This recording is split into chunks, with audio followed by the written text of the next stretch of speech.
Hi, I'm Dr. Lisa Mishra. You're watching me on Sifi.com.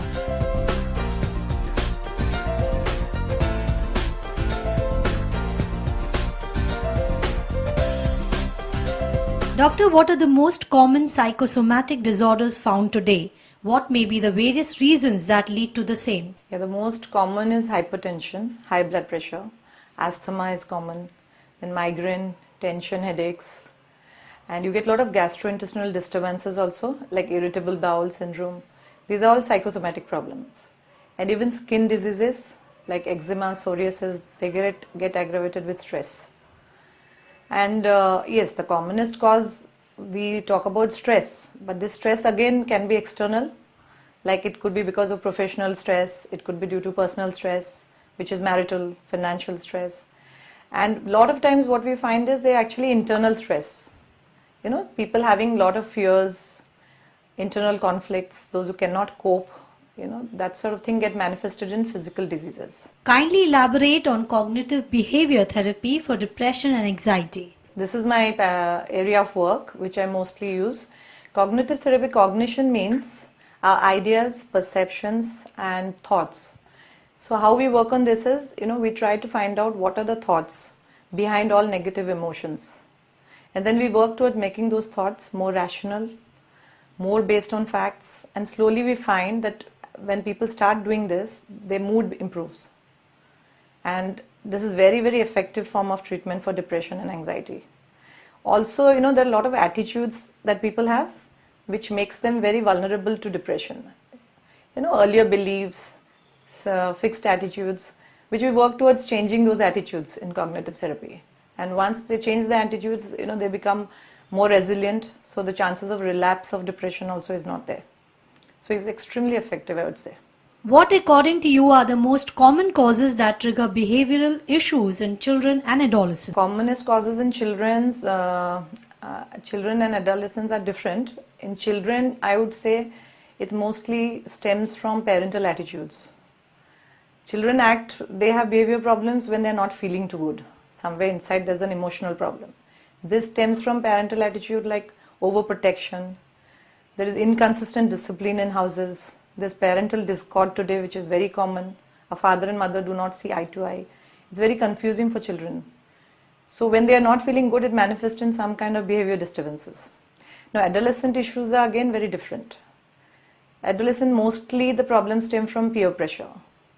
And also a parent-child equation, when there's too much differences, they don't feel understood. This sort of problems leads to behavior problems. Learning disabilities also of different kinds, manifest in different ages as conduct behavior problems. Because those children are not understood, they are not diagnosed, they find it very difficult to cope with the mainstream education, and that results in behavior problems. And so they come with behavior problems and you realize that the reasons are different.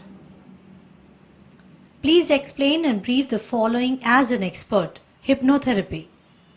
Yeah, hypnotherapy is putting someone into a trance-like state, and it is an extremely nice, effective form of treatment for psychosomatic disorders like we were discussing.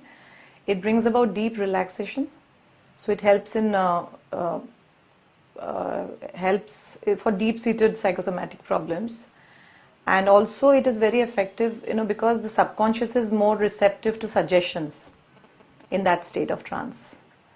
So we use it for some children who have exam phobia, who have problems of anxiety. So hypnotherapy is very effective in that, certain things. Neuro-linguistic programming. Yeah, again, neuro-linguistic programming they're very simple techniques which are very effective for certain kind of problems. That is used mostly commonly for enhanced performances in the corporate sectors, but I like to use it for post-traumatic stress disorders, and also it is very effective for phobias. Jungian dream analysis. Yeah, sometimes when we are not very sure about the reason and a patient is confused, I do like to use dream analysis in my work, and this basically reflects a lot of our dreams, reflects our subconscious thoughts and ideas, and you could very easily find if there's a repeated dream, it helps us find an answer to what the person is looking for. It can help you find meaning in life. So yes, not always, it's not so very commonly used. I use it as an adjunct to my main therapy. Narrative therapy. Yeah, narrative therapy again by Michael White. This therapy is a very effective form of therapy for behavior modification in children, because every person comes with a story of their own, and this story is usually around the problems in their life, so we help them shift it to a more untold, a new story about their life, which is based on their values, their skills, and the more positive aspects of their lives. So it is again I use narrative techniques, elements of this therapy in my other forms of work. In every other field you can use those elements. Please share some useful suggestions for stress management. Yes, this is my favorite area of work, because something very basic like sleep is also not being taken care of today. Everyone talks about stress, but there's very little being done about it. So we require about 8 to 8.5 hours of sleep in a night.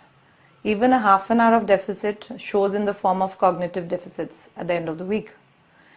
So it's very important that we make sure that sleep is taken. Something like exercise, even a very moderate amount of exercise, like 4 to 5 times a week, half an hour at a time, is essential to maintain health. We don't need to do anything beyond that. And things like eating properly or on time. A breakfast and a lunch is a far more important meal of the day. But most people like to have a heavy dinner at the end of the day, because that's such an hectic lifestyle. And multitasking also has become a way of life today. So that creates a lot of stress, because all said and done, a single tasking is a more effective form of work, because the quality of work, if you do one single task in a focused manner, the quality of work is better, and also the stress involved in it is much better, very negligible. So these are very common things that anyone can use for a start.